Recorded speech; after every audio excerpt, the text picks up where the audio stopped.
So, introduction about myself. My name is Shashank. I'm an account manager at Amazon Web Services. And the team at AWS and the partner team really appreciate taking out your time and coming to this event. Right. So the agenda of the roundtable that we have today is discussing around the trends around generative AI and the retail industry in specific. So along with AWS, we have two retail specific partners also. One is Ganit and one is DevX. And we, along with the partner ecosystem, will try to understand the challenges that you face in your businesses and the goals that you have around generative AI. The session will be divided into three segments, 20 minutes each. First, we'll be talking about what are the customer experiences in generative AI, right? Then we'll be talking about what are the operational efficiencies that customers generally tend to focus on. And third is the security and the ethical challenges and the know-hows of the generative AI space. Right. So we'll begin with Pushpal, who is the founder and CEO of DevX, followed by Ronak, who is from the Ganit team. He is the business leader there. And then we have Gautam Jayaram, who manages the sales at AWS for the West region. And that is how the presentation will be structured. Excited to know about what you guys have to say and what your challenges are. We tend to deviate around what the challenges are rather than having a one-on-one presentation. Over to you. Thanks so much. And one of the things that we are very conscious of in this is to make it a discussion and not a presentation. So maybe we can start off with introductions. My name is Gautam. I manage sales at AWS. I've now been with the company for 5 years. Prior to AWS, I spent close to 7 years with Akamai, and prior to that, close to 7 years with various different startups, including one startup that was doing something very niche in the retail tech space. Close to 20 years, but always in technology sales. So that's a bit about me, but would love to know a little bit more about you as well. So if you'd like to sort of introduce. Hey, hi, I'm Sujoy. I head technology at Hortons India. Been part of the founding team in India, of course, since just more than 3 years. Hey guys, my name is Spykar. I am head IT AVP for Apparel Group India. Joined Apparel Group in 2022 December, and the total experience would be around 18 plus years. The journey is quite exciting with the group. The reason being multiple brands, multiple executive. Multiple luxury brands in the segment, and quite a different strategies that we apply for multiple brands. So excited to hear what we can achieve for these brands. Hi, my name is Samit Bhatta. I am the co-founder of retail jeweler Media India and Middle East. And previous to this, I was general manager Damas in Dubai retail, managing jewelry retail in 16 countries, and then before that I was the national sales and marketing manager for De Beers in India for 8 years. Then we launched diamond brands and that created a diamond market. Great. Hi everyone, my name is Pushpal. I am the CTO for Nexus Select Malls. Nexus is India's largest shopping mall operator with around 20 right now, malls across India. At heart, we are a B2B company. But increasingly, we are getting into the B2C space as well. We're getting to know more about who is it that shops at our malls, why do they come, how do I get them to come back, at return footfalls. So that's becoming increasingly important for us, and all our tech investments now on the digital side are going towards trying to get a better sense of who are the ones who are coming and how do I get more money out of them. So that's my primary interest in being here. My name is Sabina from PM Guidance and Limited. I am working as an IT manager and looking at IT infra and e-commerce. And I have to work on AWS. We are on AWS platform actually, but still we have lots of issues and all. ऐसा लगता है कि यहाँ पे मैं कुछ gain कर पाऊंगी इन चीज़ों को डिस्कशन में, कहीं कुछ प्रॉब्लम्स रिजॉल्व हो जाएंगे, क्योंकि बहुत सारे ई कॉमर्स के लिए बहुत सी चीज़ें हैं, टेक्नोलॉजी है बहुत से, पर तो कितना हम लोग अप्लाई कर पाएंगे उन चीज़ों पे, और साथ में कंपनी कॉस्ट वो भी चीज़ें डिस्कस करनी है क्योंकि जैसे कि AI हम अगर लेके जा रहे हैं कॉस्ट बहुत ये हो जाता है वहाँ पे आके स्टक हो जाती हैं चीज़ें इसलिए वो भी चीज़ें मैं यहाँ पे डिस्कस करना चाहूँगी। Thank you. Okay. Hi everyone, my name is Nipun. I'm from Spykar Lifestyle. I actually just joined the brand 1 month ago, so still very new at Spykar. I joined as Chief Transformation Officer. Before this, for the last 10 years or so, I've been in management consulting. I was working with RETECHCON both in India and the UK. So my interest lies in retail. I've advised a lot of clients in retail, and now the ability to sort of change or transform a legacy Indian brand is what excited me and brought me back from UK. Actually, I just moved 1 month ago. And prior to that, I'm also an ex-fashion designer, so I kind of have the background in design, product, as well as my consulting experience. So I'm looking at this session more from sort of understanding, how technology can help a brand like Spykar, because to be honest, we're still very tech nascent, as I would say it. So really looking forward to hearing more about your experiences and learning from everybody else as well. Good afternoon, everyone. My name is Kurush. I'm the co-founder at Bombay Gourmet Market. We've got about 10 supermarkets all across India in 6 cities. We mainly have a format of franchisee-owned, franchisee-operated supermarkets. And we've been working with a lot of IT companies as well. We've taken our ERP and our SQL softwares from GoFrugal, and we've been using their technology up till now. But we do have some pain points, and we would like to use replenishment generated, some AI which can help us with regenerative, it can replenish our inventory before it goes out of stock. Also, we would like the AIs to help us understand the thinking patterns of our customers, how we can get repeat customers back into the store, how our genuine customers that are there, we can advertise with them better instead of just floating out different advertisements to people who might not be interested, because we are in a niche segment. We are mainly into gourmet products, imported products. So it's not that you would come to the store every second week. It would be like a once in a month experience for most of you. So I'm looking forward to this this session and understanding how the tech can help us. Great. Thank you so much for joining us. Great. So with that, we maybe kickstart with the first session. Pushpal, do you want to just start it off? Sure.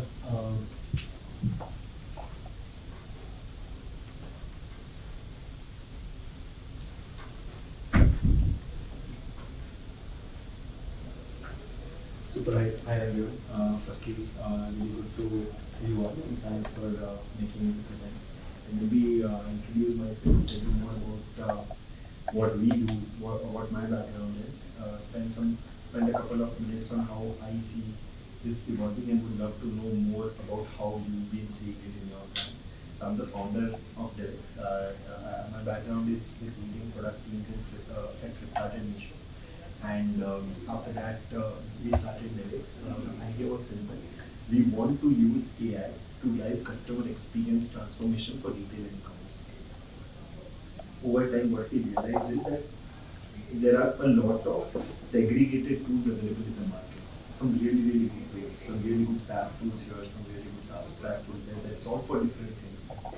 But you need a team, a company that works with you, that knows all of these tools, that knows the right fit for you, brings it all together and drives the outcome for you, which is the customer experience transformation that we're looking for. And that's what we started doing. So in India, when we started out, we in fact worked with most digital first brands in India which are scaling in retail, like a Mukobana, which has opened 50 stores in the last 1.5 years. Like a seed company that has opened 160 stores in last 2 years.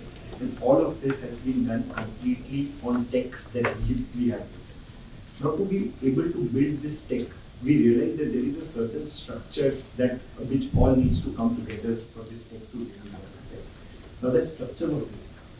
We needed infrastructure, cloud, compute. For that, we partnered with AWS. We needed data warehousing. AWS has some really good data warehousing solutions, and then AWS has also partnered with Snowflake to give data warehousing solutions.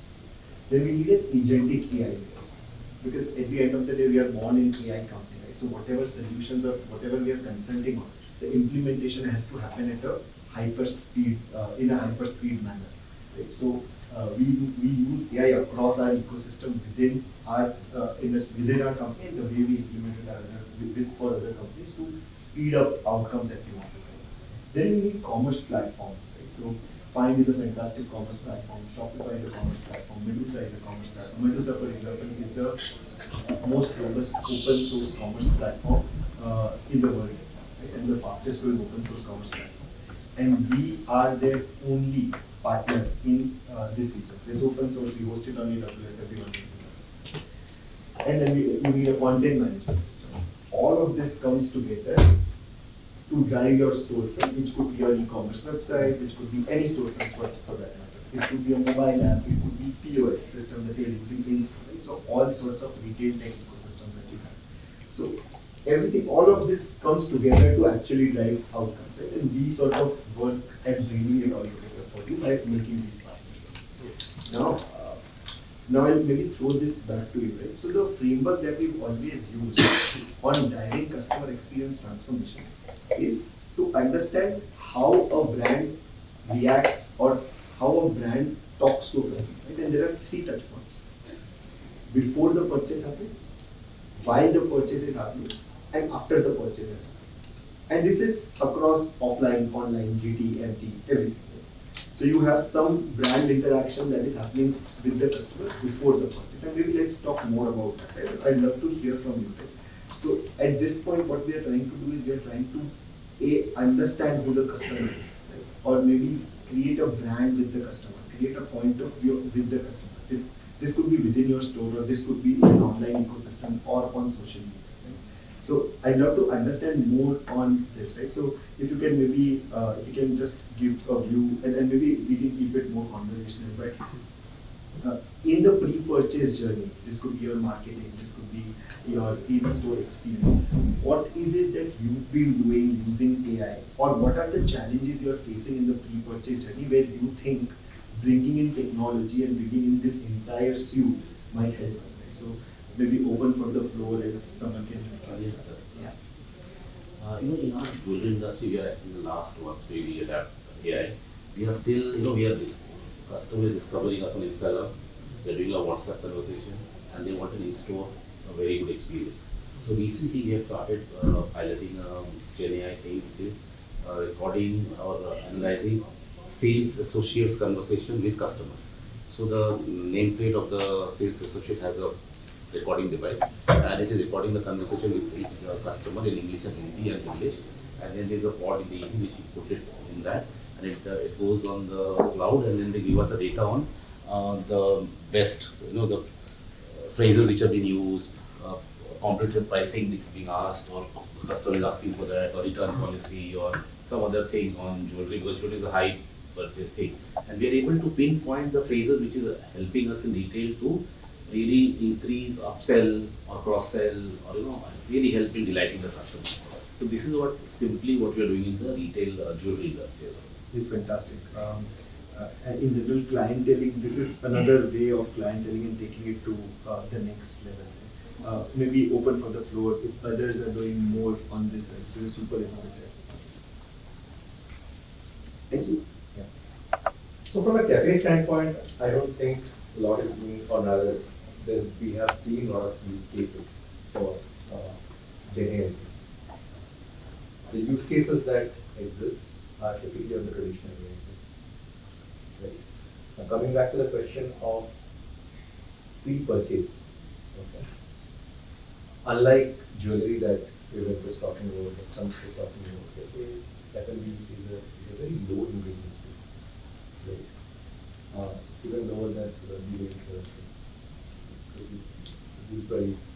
Now the question is, so a lot shifts to 2 parts. One is probably the point of purchase, not the point of purchase. And the other is anything that happens at the back end, because extremely distinct to how retail behaves. Right? One of the things that is there in cafes is the amount of volume that goes into the product or the transactions. It's all about volume, especially when you're here in India. Right? So there are a lot of things happening at the back end for that point of purchase that customer needs, to smoothen that out. Right? So effectively, from a pre-purchase perspective, I wouldn't say a lot is happening. Neither have we seen use cases even if you look into our competitor space globally or in India, we don't see that. Okay. Unless it gets into the area of course, there are exceptions to this. If we are talking of usual areas, which we are talking of marketing campaigns, analyzing campaigns, and hence, be it the use of GenAI or the use of AI, so to say, even there, in retail, you have a lot of, a huge set of SKUs that you're dealing with. In cafe F&B, you are dealing with barely hundreds of SKUs. Right? You don't need GenAI for that, especially in the Indian countries. Right? But to analyze the marketing campaigns, yes. That's where, and I guess these days it is anyway, like the way you have been talking about. Anyway, a lot of these has already got integrated with the existing product tools, SaaS tools. Okay. So I think that's the only exception, I would say, okay, where it is used. But every focus then goes to the point of purchase and post. So interesting use cases, because these are interesting point of views, because that is completely in a different way. Jewelry, high AOV, where clienteling is very important, and on food and F&B in general, right? Food and beverage, where the speed of making it happen, speed of transaction is like the foremost thing, right? And maybe someone can throw light on when we talk about pre-purchase. A lot of brands or a lot of footfall that is happening in retail, right, is happening by a discover online, purchase offline sort of a model. And for anyone to discover us online, content, quality of content, quantity of content, right, and the cost at which content is created becomes really important, and it becomes an important element of how the customer thinks of pre-purchase. So maybe if so you could shed some light on how you're looking at content before the journey is happening. So I would say pre-purchase with Bombay Gourmet, because we are a retail store, like a supermarket. We're working with more than 1,000 brands. So we are not centric on any one product. We are mainly centric on how the customer experience is. So right now at this point of time, mainly we are focusing on Instagram Reels, some few Facebook ads and Google searches. And Google searches are mainly in the proximity, because we expect that people would in the, like say a radius of 3 kilometers would visit the store. So that's mainly how we engage our customers, and then they come to the store. So once they've come to the store, we have a very, I could say a very homely feel when you come to the store, because we work with, franchisee owners. So the owners are there at the store. When a customer comes into the store, they see always a familiar face. That tends them, that makes them understand that, this store is owned by a person and not an entity or not a business. So, if there are some grievances, they will be met with. So that is what we realize, that, they come to our store more because they feel like, like Sushil Vaiga, Dukan, let's go there and pick up something. That's how it is. Yeah, I just wanted to add something. I think even before the pre-purchase, one of the challenges for us as a fashion brand is just the diversity that exists in India, really understanding who that target audience is, and then tailoring our messaging to get them in the stores and what that pre-purchase messaging needs to be. So one thing that we've done is at a store level across all our different stores, we started this whole customer calling exercise where the store managers, they are calling some of the regular customers or the customers that we see are lapsers that haven't come to our stores in the last 1 year but used to come before that. So we did see an increase in footfall through some of that, and we kept it very localized so the communication can be very local to that region, the same language. So I feel like this isn't where we are using AI, but these are some of the areas where first really identifying that local sort of target, and then making sure your messaging, whether it's the message blast that we send or the WhatsApp blast, is really tailored to that particular customer. So hyper-personalized messaging could be really helpful. So, as a shopping mall industry, very specific to us, we've historically been doing traditional AI. We'll talk about that, but then talk about what GenAI is we have done. Traditionally, we have basically tried to, in the pre-purchase area, identify, like I said earlier, who is shopping and where do they come from. So typically using computer vision, ANPR to identify license plates of people driving in, seeing which RTO zone they belong to, and basically using that information to tailor campaigns in that zone, physical ad or hoardings, etc. So that kind of drives an interest and makes sure that, for example, if I know this guy has visited a couple of times in the mall, maybe if I come to know who that person is through a physical interaction, then basically make sure sending that person offers that visit one more time, you'll get a free coffee at Tim Hortons, for example. So that's historically been the case, and more important now, and from a pre-purchase point of view, from all marketing campaigns, increasingly are using GenAI for marketing collaterals, events, etc. So a lot of the traditional spend on shoots and all that is going down. Another area which we just, since you mentioned Find, we have also launched our omnichannel platform last month for Mumbai for our Mumbai mall. Where Find is the storefront owners, where we have put the entire inventory of all the brands that are tied up with us on. So the discovery of so customer can discover the inventory even outside the mall hours, can buy online and get it delivered in hyper. We also do hyperlocal, and so more importantly, we'll get it returned to the store itself if they're not, even if they purchase online. So that's just, I think, a recent foray we have done to kind of gauge what the customer is really looking for. If I have the entire, I have 300 stores in my mall, which invented, what kind of brands are more attractive within that brand, what SKUs are more attractive again, and also what are there any brand affinities. So person typically purchase the iPhone 17 in Chroma, also tends to purchase, like maybe a high-end goes to Zara, for example. So is there an opportunity to create a joint offer between these two brands, which typically would not happen? So those are the things that typically we just started working on as well. Super. I think in the interest of time, we can move to the purchase and post-purchase journey together and discuss them at once. Right? So a good transition from here would be that Sir talked about clienteling. Right? So one of the AI agents that we recently created was because the easy part of clienteling is to collect the data. I mean, they've got innovative and they've had the speakers in the name tags. Right? You can have different ways of clienteling by getting the information. But then the entire point of capturing this data was to basically use it as a assistant to your store manager to sell better. Right? The eventual aim is to sell better in store. Right? So the more information you have about the customer, the better your store manager should be able to sell. So we created a store assistant AI as a part of our POS. What it did is, as soon as a customer comes in, and this is, for example, live with 160 stores of the sleep company, where as soon as a customer comes in, the store manager asks for their number.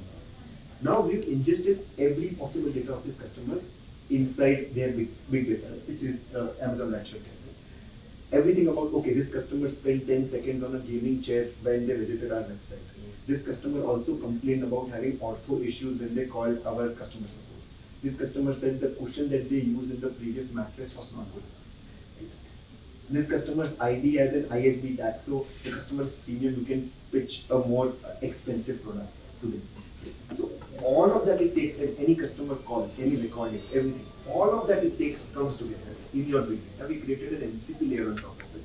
And then using GenAI, we basically told the store manager, look, this is the product you should sell to this customer. And the entire point of bringing data together was that. The entire point of clienteling is that.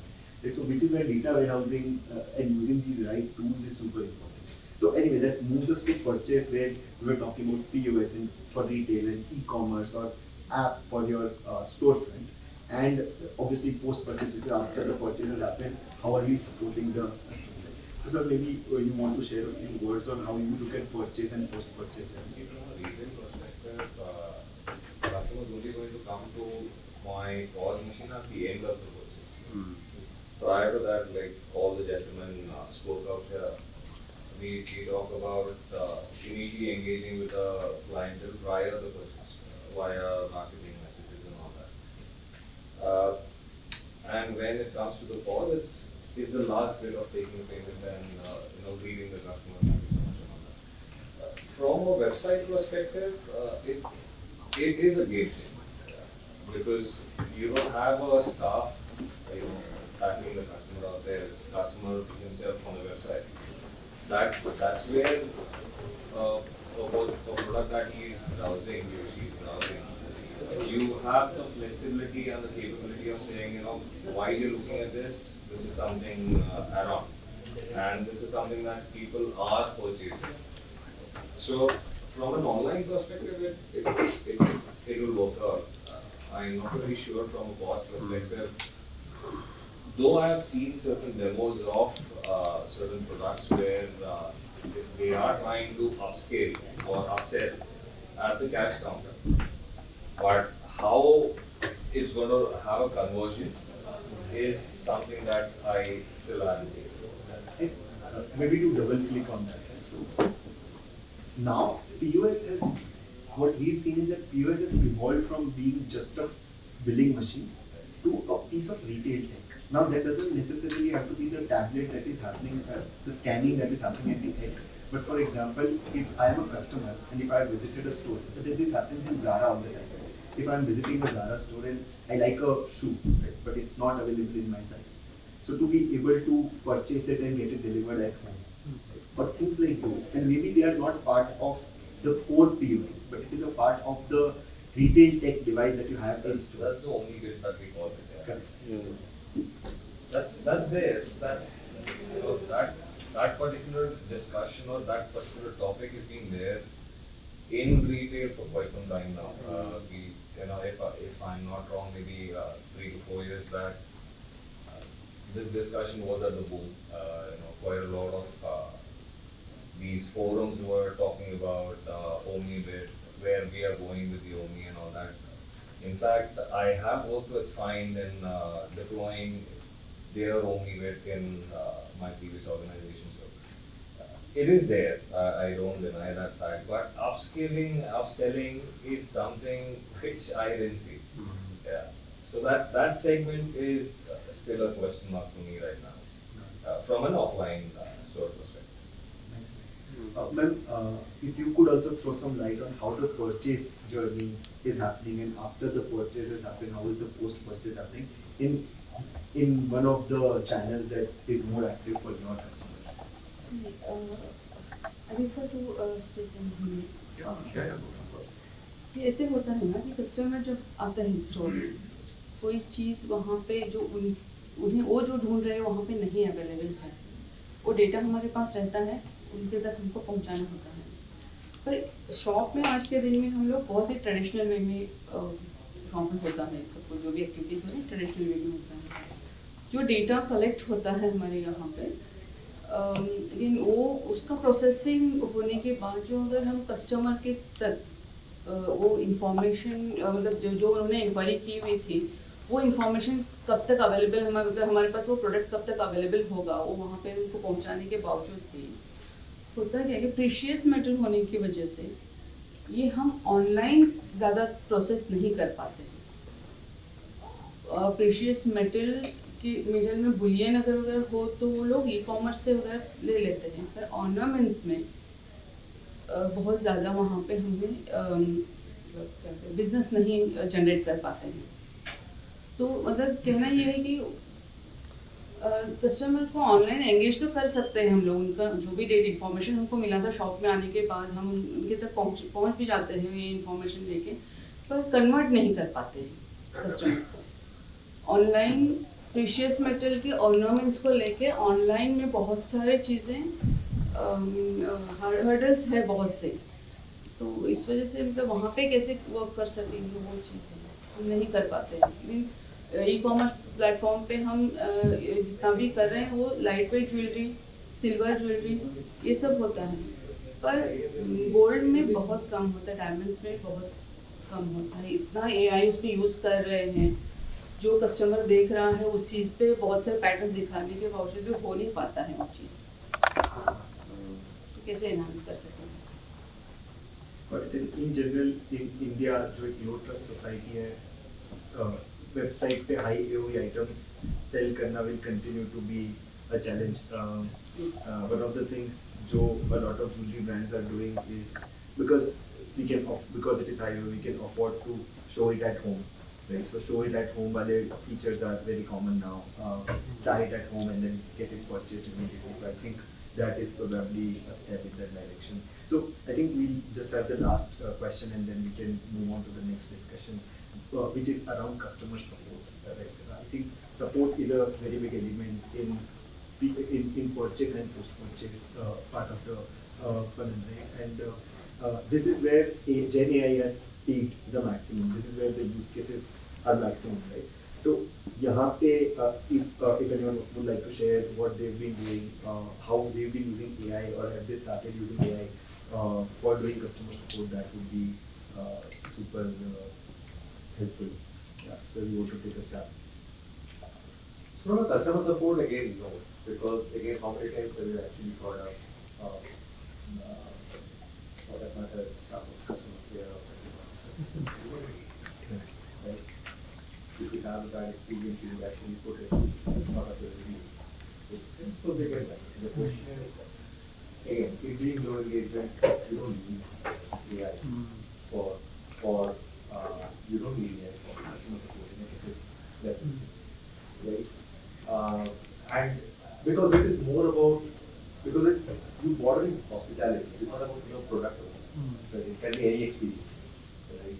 And you need to fact find that what went wrong. It might be a particular staff, it can be wrong. If you do a proper fact finding, the data might not be real. So you cannot just put that, right? So that way, from a customer support standpoint, we don't see a usage of it. Just wanted to add to that. I think from a post-purchase perspective, obviously customer support is an important use case for some industries, but I think an even more important use case for at least retail, also F&B, would be fashion retail. I mean, is going to be how do we get that customer back in, and then also how do we use that intelligence to make sure that our product mix, our size mix, etc., is then ready and tailored to the customers that have purchased from us before. So I would see that as a more important use case for us than necessarily customer support. I don't know if that makes sense. Yeah, absolutely. So for us also, it's the same context. We've explored, but we never engaged on that particular point. But adding to what the gentleman was saying, we would want to look at more from a GenAI, from looking at my store inventory, geographic sense of what product is going to sell in which area, not a generic push just by saying I got one t-shirt, I want to push it across all my stores. It doesn't make sense. It used to make sense earlier, because we used to buy in those fashion. Now things have changed quite a lot. A linen shirt works very well in South, but at the same time Delhi doesn't work out. Exactly. Yeah. So those use cases plus the add-on attributes which we used to never focus on earlier. It was only a department hierarchy which that a legacy retailer used to focus on. Now they have added so many layers to a product which it was always in Excel, never in the system. So those touch points are getting added to a very great extent, but at the same time the system plus the end user needs to understand where I need to start, where I need to stop. So, and then the system plays a vital role in saying, this category, this particular attribute goes to this store because this store has a high segment of luxury customers. Correct. So that's where the game is from a retail standpoint. Customer experience or a customer feedback perspective, it's definitely to capture because their information at the end of the day we are going to use it. But do I need a bot or a GenAI to communicate to a customer? Banking is perfect, because you want to know your last transaction, you don't need to call up a helpline number, wait for 5 minutes just to know your balance. So there we have done a fantastic job. But in our segment, it's a little complicated. we would want to have that connect with the customer rather than the bot. That's where the feel is. This is super helpful. Thank you so much, guys. I'll pass it on to the Ganit team to talk more. So Pushpal, if I can just maybe summarize, I think I've been making copious notes, and I think there's some very, very interesting comments, right? Like one of the things I observed is there's a certain maturity of use cases. Like some use cases, like the way you mentioned about studio content generation, a lot of that you see is happening because there's a very clear ROI for it. But there are some use cases which are just not hitting your particular business. Or in your case, for instance, आपने देखा कि website में ही interest नहीं है तो उसके ऊपर generative AI करके क्या फायदा, right?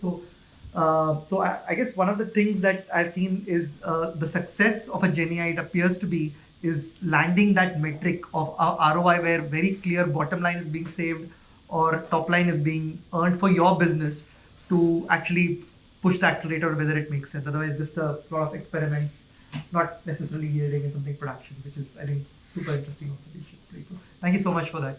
So over to you. The next. All right.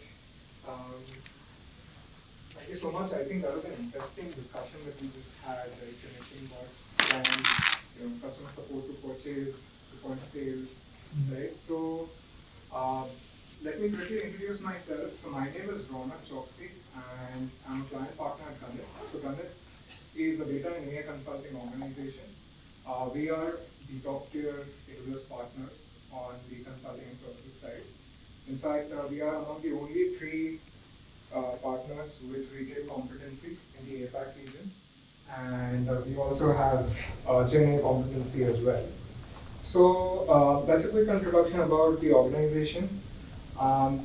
Since we're talking about GenAI, but I don't want to restrict the conversation to GenAI, maybe open to AI and traditional AI as well, right? So broadly, if I have to categorize the segments where we have seen most outcomes, right? So first one is on the marketing and acquisition side, right, where we have seen a lot of hyper-personalized recommendation engine. Now, this could be working across channels. Let's say, so as Ms. Sabira was saying, that customer आ सकता है, shop में आ सकता है. Customer can also come on the app or the website, right? What can we do to ensure that we are able to close the deal, right? In fact, when it comes to jewelry, which is a high ticket size. So what are those nudges? एक बार customer आया, कहाँ पे drop off हुआ? Can I check those things? App पे आया. Or okay, can I create like a solution where customer can just pull up the camera and see, अच्छा, this looks good on me. I think without even going to the shop, can they have that experience, right? So that's another sort of an angle when we are talking about omni-channel, right? So this is possible because of AI. It's been, in the past few years, we've made so many advancements कि ये सब चीजें हम लोग कर सकते हैं, right? The second aspect is on the operations side. There are still quite a few things that are manual, right? In fact, when we are looking at industries like CPG, retail, there are so many invoices that we may be processing from vendors, from other partners. Can you automate that, right? So that's another aspect that we've seen picking up, right? It's just you received an invoice. What is the due date? What are the terms and conditions? Can we verify those things? Maybe we can do it to an extent where the only thing which is required is an approval that this is the amount, it's due on so and so date. Now, this is something that is already present for a lot of customers, especially in the US. Right? The third aspect is around the customer servicing. We did touch upon the customer servicing angle when the team from DevX was talking about it. Right? So, in retail industry, there are some nuances to it. Right? So, customer servicing could again be across channels. It could be on email, it could be on WhatsApp. Right? So, what are those? In fact, for Paradise Biryani, this is something that we've solved where there were feedback across different channels, right? From let's say something like a Zomato or Swiggy to the Google reviews, right? And how do you collate all of that information, get regional specific information, get product or dish specific information, and use that to improve your customer service, use that to solve some of the problems. Or next time you come to our restaurant, you get free food, for example, right? So how can we convert some of those customers would usually reach out or they would give a review when they are having a negative sort of experience, right? How can you convert that into an opportunity? This is something that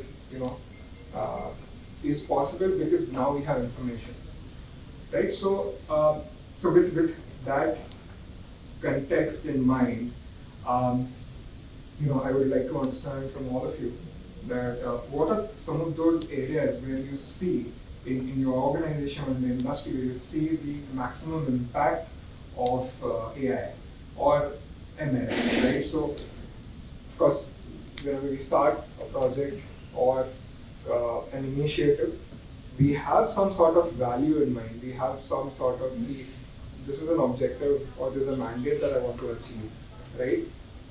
So at Ganit, what we have been able to do is, we started off with the idea of ensuring that 80 to 90% of our solutions are getting consumed by the customers.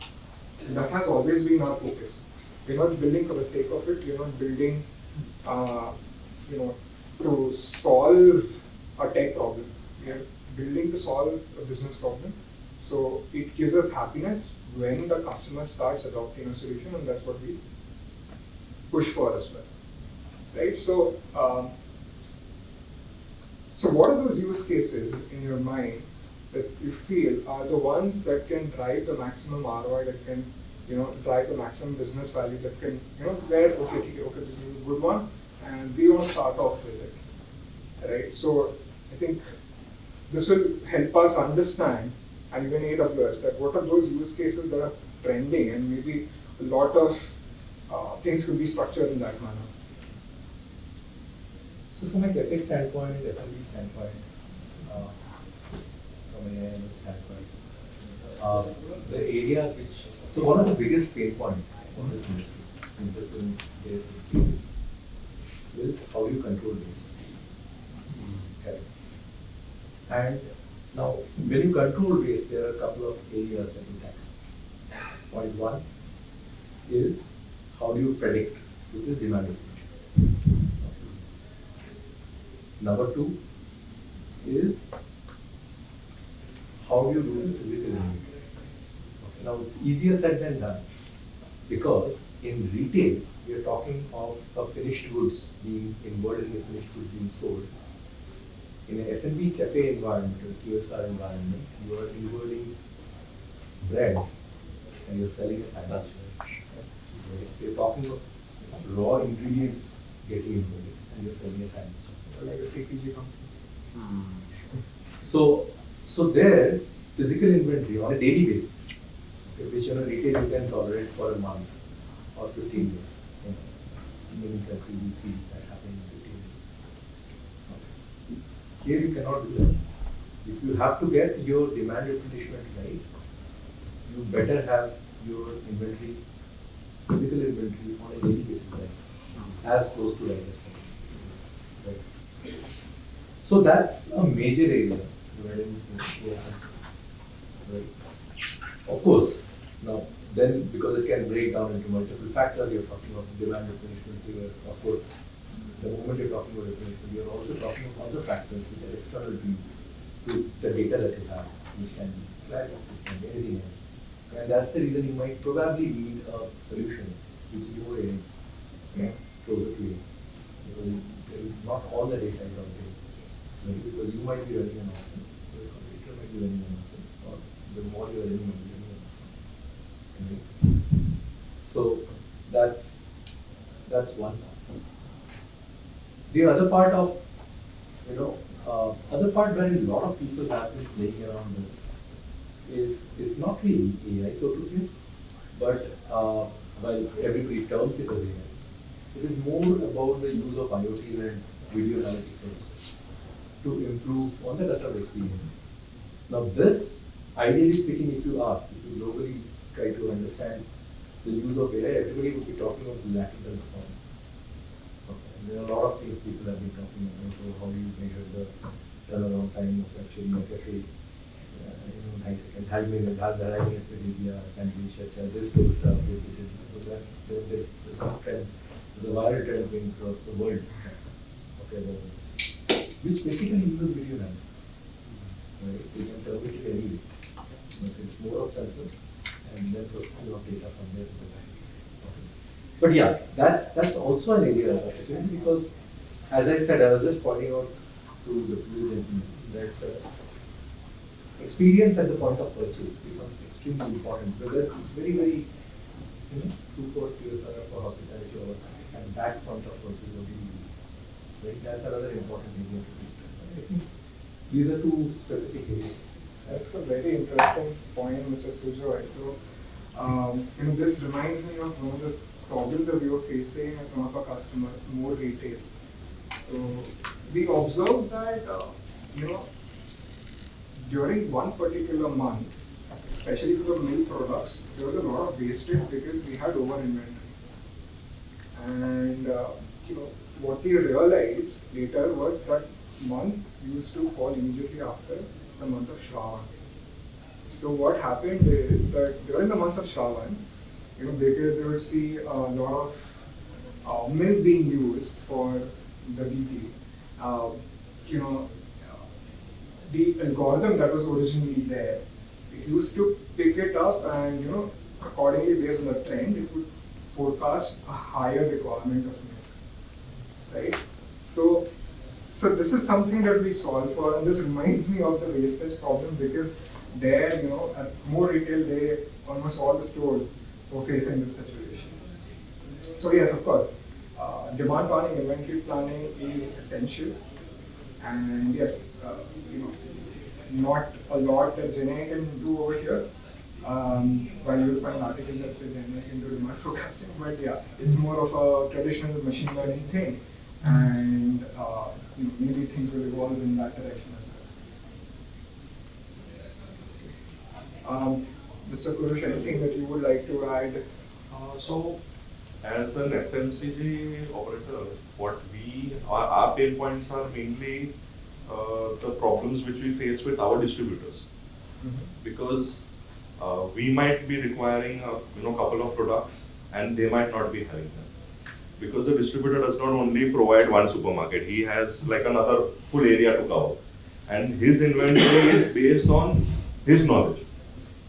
So if I might be asking him that I want Lotus biscuits. So he's like, "Arey, aapke area mein Lotus biscuit nahi chalega." I was like, "Yeah, but Bombay Gourmet mein chalega." Because I am pushing it. I am putting out reels with Lotus. I am having some cheesecakes with Lotus. So that is one big problems that we have. So replenishment is one of the biggest issues. Right now, everything is done manually. Manually, POs are being made. The POs are being sent out to the suppliers also manually. Follow-ups are also happening manually. And when the delivery happens, that time we realize that, half of the PO is not being processed. Now, tackling that once delivery is done is never, the staff never does it. Because they're like, I placed the PO, I got the products. But you didn't get all the products.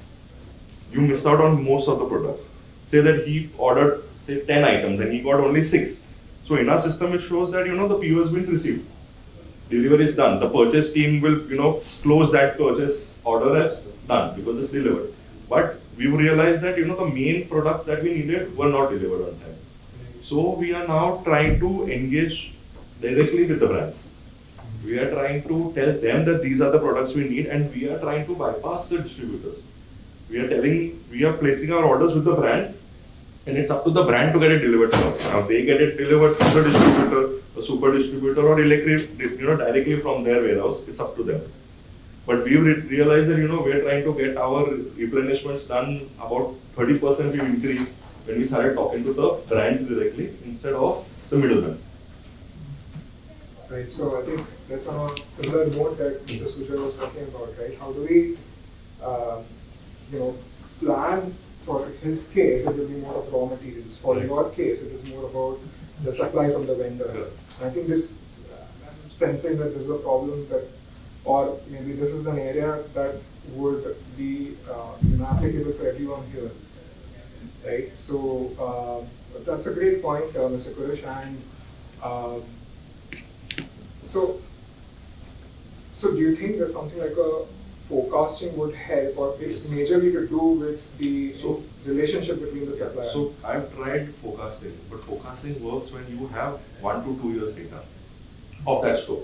Yeah, he's Or of that area, or somebody is willing to give you that area or the people around. Now, if I have a store that is just 3 months or 4 months, then how do I forecast? So my forecasting on that terms is only based on my sales, and based on my experience as a retailer to provide different products. If I realize that there are stuff that is trending, like right now Dubai chocolate, the Kunafa chocolate is trending, so I'm going to push it in all my stores. Then I'll realize that in Rajkot, it's people are picking it up like insane. In Bangalore, people are picking it up like insane, but in Bombay, people are not picking it up that much. But that data comes 6 months down the line, when there's another trend. So then again you get on another boat. correct. We would like AI to figure out beforehand, understand like in the area, in the vicinity, what people are. So maybe they can see what different food reels people are viewing. What type of cuisine they are. Are they vegetarian, non-vegetarian? Are they going for more sweet products or more savory products? And that way I can have my whole portfolio that way. Yeah, I think that's an interesting point. So, couple of things that I can think of in this, right? So, one could be around, there are organizations that also sell some amount of data, like, I don't know, maybe there are Lotus ice creams that they source. Maybe that could be a proxy to this, right? Or, on the other side, is there some, if you don't have data, you have to generate it. This is what we tell customers also. And this is something like a market research becomes critical, right? And while we do it with physical forms, but capturing the data, making it digital so that you can use it for forecasting. Because without data, you can your output is as good as the data that goes into it. So when we start stores, we expect stores to be 100% full. So the assortment has to be there. Each and every section. So like healthy products, beverages, ice creams, veg, non-veg, breads, your daily essentials, your groceries, all that have to be there at the store. Now in the start, we've always realized fruits and vegetables, they get wasted a lot. Because when you open a store, there are the people who are staying in that area are already buying fruits and vegetables from a set vendor. When they come into your store, they realize, okay, this place does have fruits and vegetables. Doesn't mean that they're going to buy from you. They'll buy things that it's not available somewhere else. So we are trying to not, duplicate inventory. So we manually go to different stores in the vicinity, we see what all products they have. If the quality of fruits and vegetables is not as per our quality, then we will introduce it, otherwise we completely skip it. Because that's a burn at the end of the day. Yeah, so this is one of the exercises that we've done for one of the CPG companies where we help them identify the tail SKUs, right? Because especially in retail and CPG, it's important to have like a focused set of products, right? Which are your top selling ones. I'm guessing 20%, the Pareto principle would be applicable to 20% of the products would drive 80% of the sales, right? So, of course, the tail products lead to a lot of, challenges in terms of fulfillment, in terms of replenishment, right? So this is what I can think of right now, but I'll be happy to double click, understand these challenges better, and engage with you on Mr. Nipun, I think I saw you nodding your head. Because there's one thing that I really resonated with, and I think it's even more applicable in fashion, is the trend bit that he was talking about, how the food trends change. For us, a lot of planning is done based on sales from last season, where of course there's humans doing that planning, but then there's also like prediction of what the styles in next season will be. But that human intelligence is still not perfect for us to make sure we have the right product and the right mix for the right store. And this is where I think, I don't know if there is a use case like that out there, but I think AI could help in sort of, doing some of that design work where they look at the sales data, again, at a very localized level in the region, in the store. They also look at, what the reels are, for example, what the social media is, what the trends are going on about, and then actually predict what sort of collection, what attributes, color, size, fit, all of those things would work for your stores for the next season. I think that's where AI could supplement human intelligence, if that could happen magically. Because that's where I think if you got the right product, then it's going to sell. But getting that right product is going to be quite important.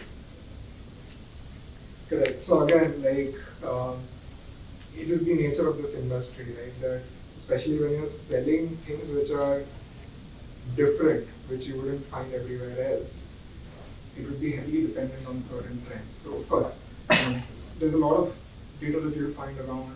What are the tags which are trending? What are the top search items on Google? Right? You can get all of this data matched with your demographics, and you can look at exploring that. And again, this seems like some of the problems which have been solved by the likes of Westside, Shopper, right? So once you have some data about what's selling, you can identify lookalike products. Right? What are those lookalike products that would sell? The sizes and all is relatively easy to figure out because there are still some other products which are getting sold. Right? So, again, happy to deep dive into any of this in case you're exploring something. Any other challenges, Mr. Nipul, that you want to highlight, or any of the use cases that you feel AI will be? No, I think what we were talking about earlier around demand planning, replenishment, those remain the obvious challenges. And I know there are sort of machine learning solutions out there for those kind of things. So yeah, I think it's just about sort of having the right product mix, and if AI can be quite, like I said, humans cannot look at all of these various attributes to come up with the right product at the right time. But if AI can supplement that, and I'd love to know more about what Westside and Shopper Stop are doing for that, that would be very helpful. Sure. And do you think having sort of an omnichannel presence, right, where let's say you have some customer who's also going to your website or the app, or let's say you have a feature where they can just check out what's looking good in them. Do you think something like that would, have you already explored that, or is this?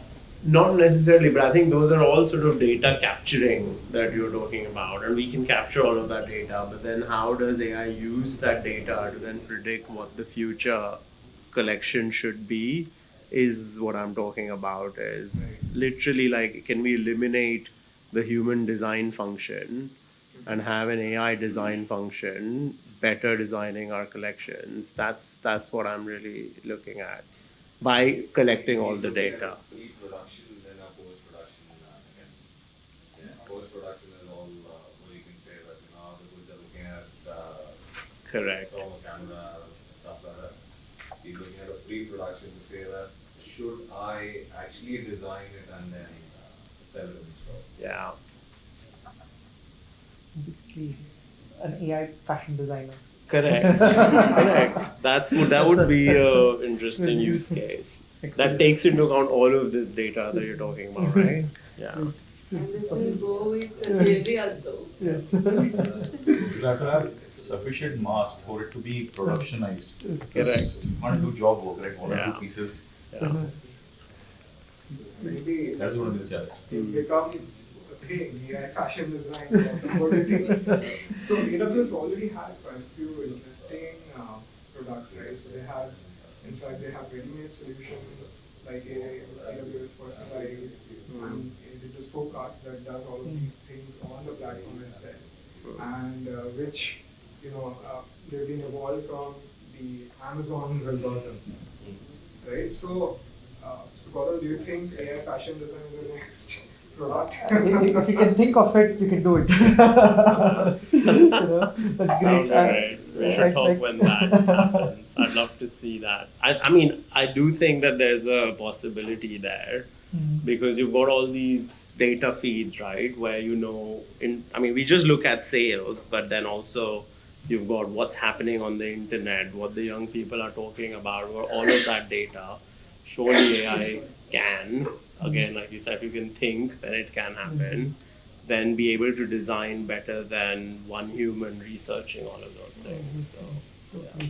Totally. Great, thanks. So, I just wanted to summarize this, Ronak.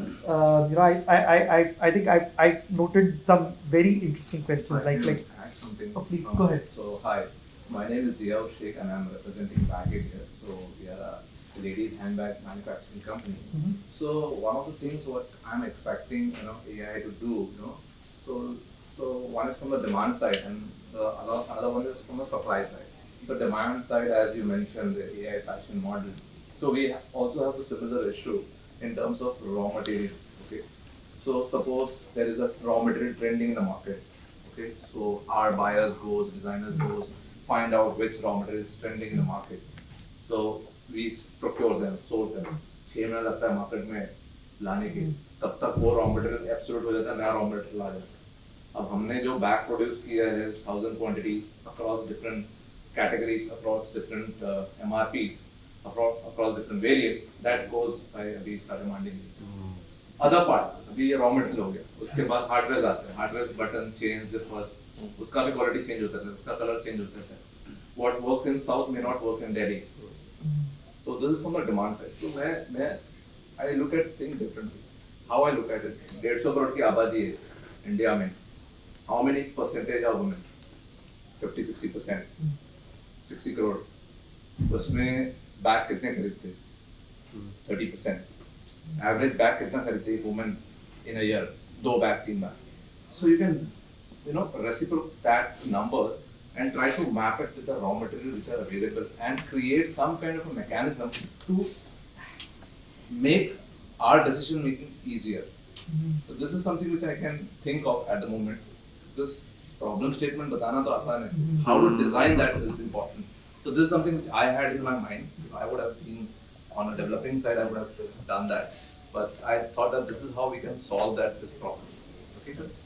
So there are 2 parts to it. So this is from the demand side. एक तो है raw material कौन सा लगेगा, button कौन सा लगेगा, etc. Second thing, भाई कितने करोड़ का धंधा करेगा? Bag industry आज के तारीख में 4 ब्रांड है. Divide by the number of brands, and these are the numbers which we can look at. Then it becomes more exciting. Second side is supply side. Supply side में क्या हो रहा है? That customer has ordered pink bag. बंदा bag pack करता है black bag. Customer बोलता है कलर मिसमैच, रिटर्न कर दो. We had a mechanism, video होता है, हर एक product which is getting packed, उसका वीडियो बनता है. Then we map it that this SKU, this order number, what is the order being packed. कभी-कभी customer झूठ बोलते हैं. ठीक है. Just because they don't like some other feature, price high हो गया, जो भी है. So we want to prove the customer that what you ordered is what you get. So what you are telling is false. Customer alert हो जाएगा, डर लगेगा उसको. Second thing, what customer does is order receive भी कर लिया simple, return करते हैं. बैगेट का बैग ऑर्डर किया, हाई डिजाइन का बैग रिटर्न करते हैं. या तो लो कैटेगरी का बैग रिटर्न. ऐसा हमारे पास इन्वेंटरी फाइल अप हो गया. अब वो माल हम कहाँ बेचे? हम तो बैगेट के अलावा दूसरा ब्रांड बेच नहीं सकते. तो we gift it to someone else. We do a warehouse sale, an employee sale, उसमें निकाल देते हैं. So this is another problem. So these are the 2 things which I feel that but this may be true for all other categories as well. So we have to make the customer responsible, saying that what you order is what you get. Just because you have a return policy doesn't mean that you can return anything and everything.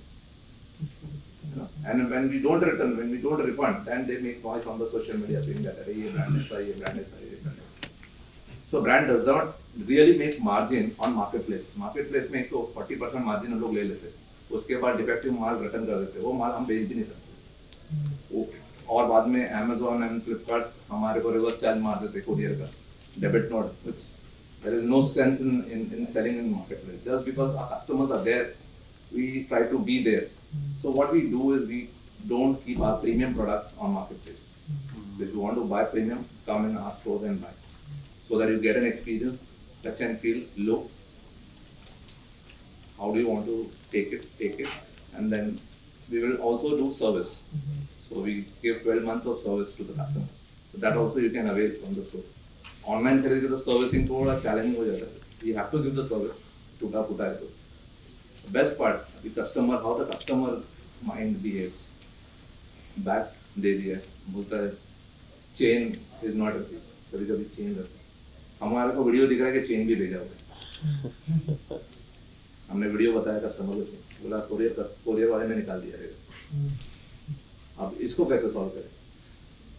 फिर हम क्या करते हैं, भाई ठीक है chain नहीं है ना, चेन भेज, ऑर्डर रिटर्न मत कर. You want a chain? We will ship you a chain at our cost. These are some of the challenges which I feel that AI is a low hanging fruit. इतना कुछ difficult नहीं रहेगा solve करने के लिए. So we can easily solve this kind of problem.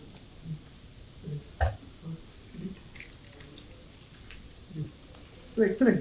So I just wanted to summarize. I think if we started with a very interesting question on cafes, where how do we use AI to reduce wastage? That was the if we had to frame the challenge. And then we went to how do you use video to video analytics to measure TAT, for instance, in your case, and which is similar. How do you use video analytics to reduce fraud? Right? And then we went to how do you use AI to reduce distributor stockouts, or I think what food reels are people seeing so that you can tailor your your stocking using that. To how do you use AI for designing fashion? To how do you use AI for predicting raw material demand planning, forecasting, and returns. Right? So great. So I think the answer in some cases is an agent, building an AI agent. In some cases, we may have to do something else. So I don't know whether you know Milk Basket. Reliance ने take over कर दिया. Reliance क्या होता है, छोटा brand जो अच्छा चल रहा है उसको टेक ओवर कर देता है. सब दे सब बेचते. So Milk Basket has a very good return policy. So I've ordered a milk and a tea. उन्होंने क्या करा, एक ही साथ दे दिया. So generally milk should be separate and tea bag should be separate. So once I raised a concern with my, because I know वो area में कौन operate करता है. तो बोलते हैं सर आप एक काम करो, मुझे फोटो भेजो, मैं देखता हूँ और आप केस भी रेज करो. इतने छोटे चीज के लिए I will not raise a issue with Milk Basket because I want you to do that for me, and I don't want to waste my time doing those things. Okay, I have a lot of other things to do. तो भी मैं सोचा इसने बोला तो एक बार करके देखो. I did that. What Milk Basket said that sir, your photograph versus the product received is satisfactory in nature. We will not be able to refund you. I was not expecting refund. I was trying to make sure that boss you do separate packaging. That's the motive. But that's how they responded. So वो AI किया actually. Okay. Second thing what Milk Basket also does is that if you put a old photo, समझो आज today 23rd है ना, 20th का photo डालेंगे ना, वो प्रेडिक्ट करके बता देगा this photo is not of today. Customer उसमें डर जाएगा, बोलता है भाई हमारे से शाम है. You have to tag the customer, otherwise क्या होगा, तुम्हारा बिजनेस ही नहीं बनेगा. हमेशा तुम बोलेगा customer is again, customer is again, and you go for a toss. दुकान बंद करना पड़ेगा. See, the reason why I talk in Hindi because I can explain better. Hindi में अच्छी Sarfaraz and I worked together. Sarfaraz in Hyper City. When I joined Shoppers, मुझे हिंदी आती भी नहीं थी. I was from Shoppers. So I learned in English during our organization. बात करते थे. But what I can explain better is in Hindi, so that you can correlate what I'm speaking and you try to get something on the table. Okay. So that's what I am. So whenever I do any presentation or anything, just because Hindi is our national language, so सो अभी Trump ने क्या करा, $100,000 US बना दिया। मैं अगर prime minister रहता ना इंडिया का, मैं बोलता था बहुत डेटा सेंटर मेरा रहेगा India, Googles and the Amazon of the world will come to India.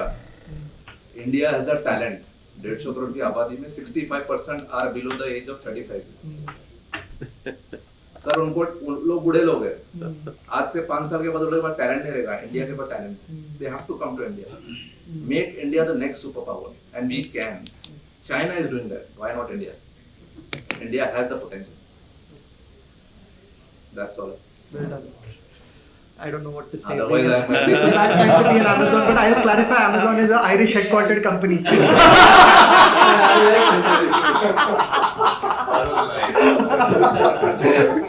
Only way to get out of it. Just to give you clues, Reliance is doing that.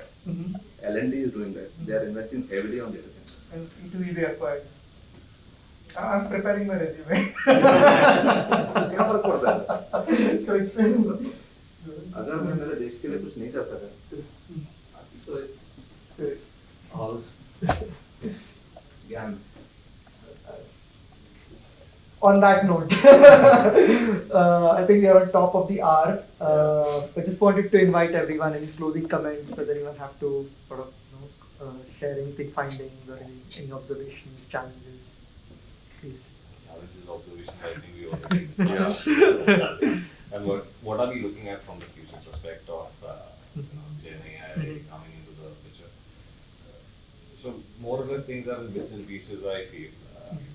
There has to be some holistic approach that has to be thought through, and then one platform that could resolve multiple problematic areas. That is something that I look at. AI ERP. क्या होता है ना? What ERP did for traditional business processes. So AI ना बहुत buzzword हो गया market में, किसको पता नहीं कौन क्या कर रहा है। वो लोग बोलते AI आएगा सबका जॉब चले जाएगा, सब चीज़ हो जाएगा। ये सेम इशू आया था जब कंप्यूटर आया। मेरे को ऐसा लगता है AI, whichever is the product company, Amazon या जो भी है, they should come with a use case. But this is the problem which you can solve through AI. जैसे I was shoppers में था जब ये स्टडी में थे, I was working on point of sale. मुझे पता है point of sale क्या वैल्यू डिलीवर कर रहा है, at the end of the day ROI क्या है, तो कैलकुलेट कर पा रहा हूँ, मुझे समझता है, ERP समझता है, CRM समझता है, AI समझता ही नहीं। सब लोग कुछ भी अपना डेफिनेशन बना के चालू करता है। The problem is AI has been abused. The term has been so much badly abused. ऐसा होता है। मैं तो बोलता हूँ भाई AI बताओ मेरे को क्या कर सकता है, बैगेट में आ जाओ चलो। I've seen people call AI a cron job that runs at 12 o'clock also AI. Because it's like 12 बज गए. It's automated. So that is also AI. This is also AI. तो 12 बजे के बाद जो My daughters actually they use ChatGPT and AI. Why? Answers को short करने के लिए। उनके जो if they miss the school, they use this to write their notes and everything. So they don't are dependent on any other. One thing, I think presentation you did, Derek also did was assume that we have good quality data. ये कोई बात नहीं करता कि company में कचरा data भरा है, उसमें क्या AI चल रहा है. So that is one of the biggest assumptions in this AI thing, that you have good data. कल मैं एक इवेंट में था, 65% डेटा जो है ना वेस्ट है। AI बगैर डेटा के AI कुछ काम का ही नहीं। Thankfully, with GenAI you can also use a lot of unstructured data, right? So that is one benefit of AI, जो पहले possible नहीं था, because for traditional machine learning you need data to be in a structured format. It's simply speaking Excel type का data. But अभी you can process data, you can process images, videos, you can process unstructured data. Of course, there are always limitations to it. Most importantly, for any AI/ML problem, data चाहिए. Enough data चाहिए. That's so. I'm not talking about when I say that is one aspect of the other side. Whose data should I believe? In an organization, there has to be someone who says this is the right data, because if you, and I'm not any company दुनिया में उठा लो, sales and finance will have different version. कितना sale हुआ दोनों अलग figure लेके आएंगे. Forget AI, even the same system will manage to generate two different figures. That, and because till that time, and that data creep essentially starts showing up when you start running these advanced then you start blaming the ML that is running. कि भाई ये model ठीक नहीं है और tweak करो. But sir इसको थोड़ा लॉन्ग शॉर्ट कर देता हूँ मैं. Single source of truth. Single source of truth. आप बना दो मेरे को, मैं लेने को तैयार हूँ. मैं क्या कोई भी लेगा. We'll have to start off with data warehousing. जो भी है आप सोल्यूशन इस पे बनाओ सर. मैंने बहुत दे दिया. Yes. No, happy to do that. I have built single source of truth for people in the industry. It starts with getting the right data from the right place and not having data in silos, no data duplication. पहले हमारे customers के लिए कुछ customers के लिए same problem. जैसे banking में एक रिस्क की टीम होगी, जब भी सेल्स टीम बोले कि इतना धंधा हुआ है, रिस्क टीम बोले कि नहीं इतना धंधा नहीं हुआ, ये KPI है, इसका मतलब NPA इतना ये है. So मतलब बैंकिंग की बात ही मत करो. ऐसे देखा ना, टारगेट अचीव करने के लिए 29 तारीख को आता है नंबर, 31st को सेटअप होता है. Just to achieve the I target. think it's been very interesting discussion. I really loved how you guys came up with your points and challenges with an open heart. It helps us, we will take AWS, DevX, Gourmet, figure out what are those next things that we'll see coming in the next couple of years, right? So, what are the problems that are actually on the ground, right? So, I mean, thanks for opening up your hearts to us. Happy to connect with you guys over a few calls or any sort of discussion or even outside this room. Thanks again. Thank you. Thank you so much. Thanks for everyone.